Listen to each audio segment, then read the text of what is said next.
it's Jane. Today we're going to talk about Sgraffito. Sgraffito is a way of one of the many decorating techniques. Sgraffito comes from, I believe it's the Italian, it means a scratching through. So what typically is done is slip or underglaze is placed on a surface, multiple coats. I would say probably at absolute minimum 3, but 4 is probably better.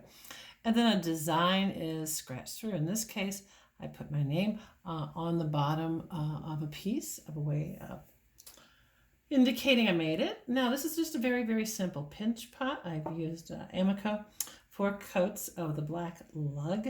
Now again, you can use any color that you want to, but high contrast usually shows up very well. How I work typically is I would kind of sketch out an idea, roughly about the size I was thinking of.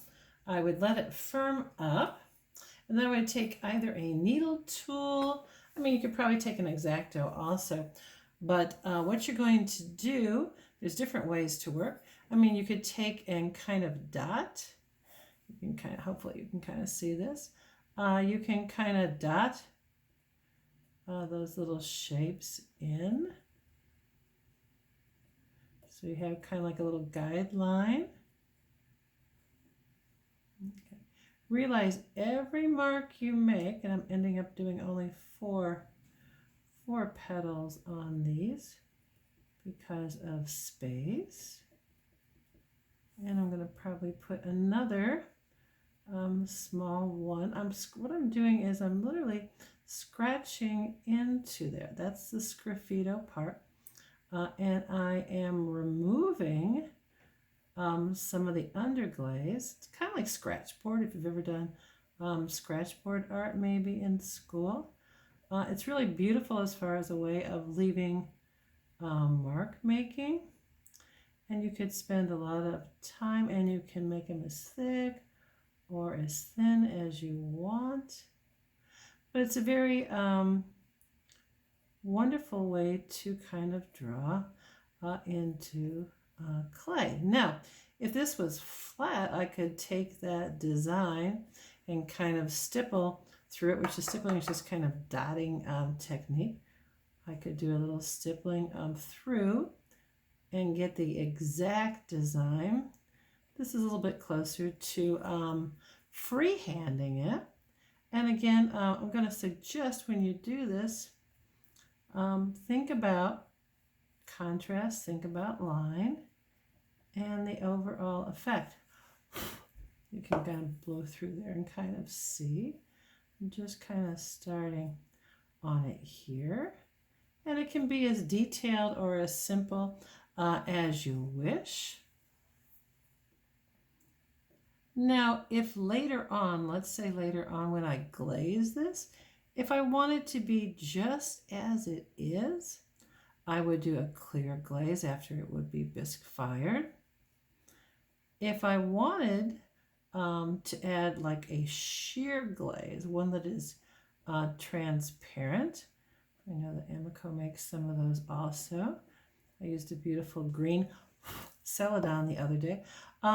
You could use that as your glaze, and what would happen, you'd still see your design. You wouldn't be coating or covering anything, but it would tint it whatever color that particular sheer glaze was. So if I use that green celadon, where it is white would be a very light green. So if I use something a rose tinted, it would have that kind of rose color.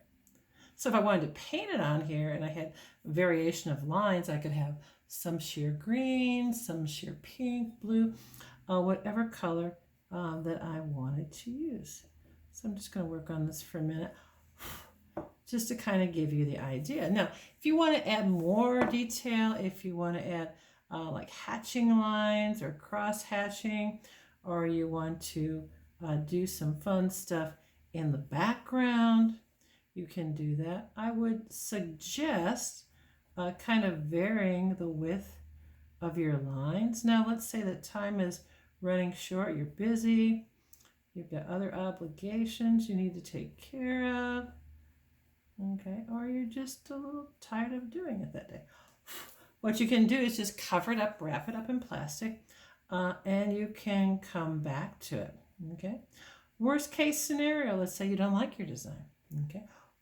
What I would do is dampen it slightly, and then I would go back and I would recover, cover again with your underglaze or slip, what you used to initially cover it, and I would dab it on there, let it dry, put a couple more coats on there, and then proceed to redo that again. So you have multiple options, and you're never ever really making mistakes. What you are doing is you're learning what you like, what works, you're building up your skills.